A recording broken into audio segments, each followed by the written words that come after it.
Today on Rappler.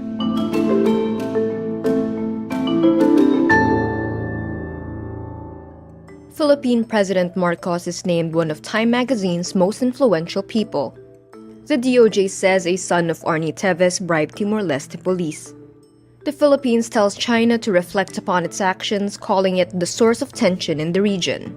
President Marcos tells the MMDA not to penalize violators of the e-trike ban for now.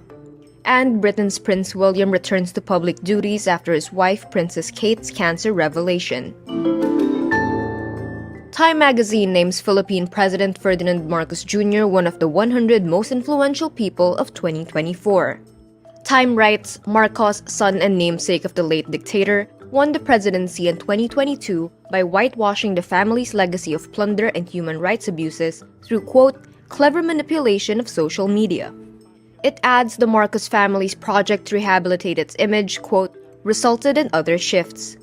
Marcos's victory came more than 3 decades after the People Power Revolution ousted his father, whose 21 years in office was marked by iron fist rule, human rights atrocities, and plunder. The Time 100 list also includes leaders Chinese Premier Li Qiang, Polish Prime Minister Donald Tusk, Taiwan President-elect William Lai, and Yulia Navalny, widow of the late Russian opposition leader Alexei Navalny. The Justice Department says one of Arnie Teves' sons allegedly bribed a member of Timor-Leste's Criminal Investigation Police in exchange for special treatment while in detention.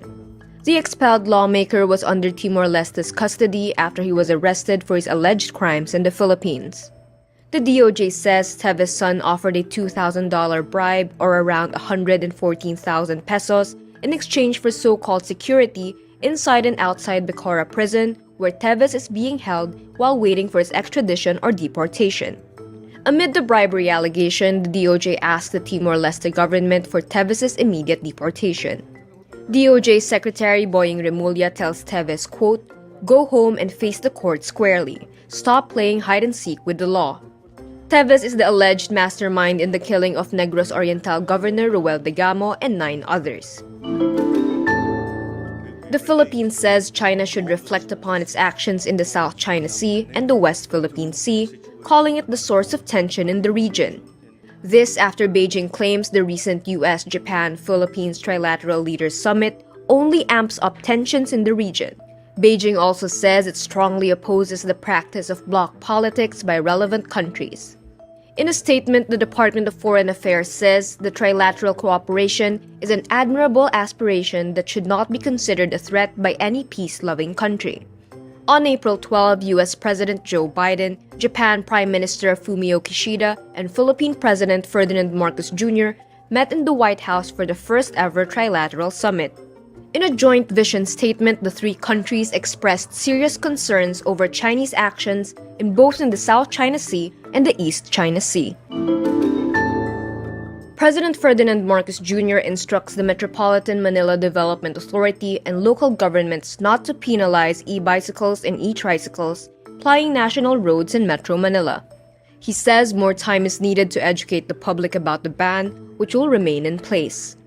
In a post on X, Marcos says, quote, if they will be apprehended, the purpose is to inform them about the roads they can ply and remind them about new policies being enforced in order to maintain order and safety in the streets. Bigyan natin silang isang buwan para alam nila kung ano ba yung dapat nila gawin. The MMDA regulation released in February lists nearly 24 roads where e-bikes, e-trikes, tricycles, pedicabs, pushcarts, and kuliglig are prohibited beginning April. Britain's Prince William returns to public duties for the first time since his wife Kate revealed she was undergoing preventative chemotherapy for cancer. In a video message last month, the Princess of Wales said tests taken following major abdominal surgery she underwent in January had uncovered cancer.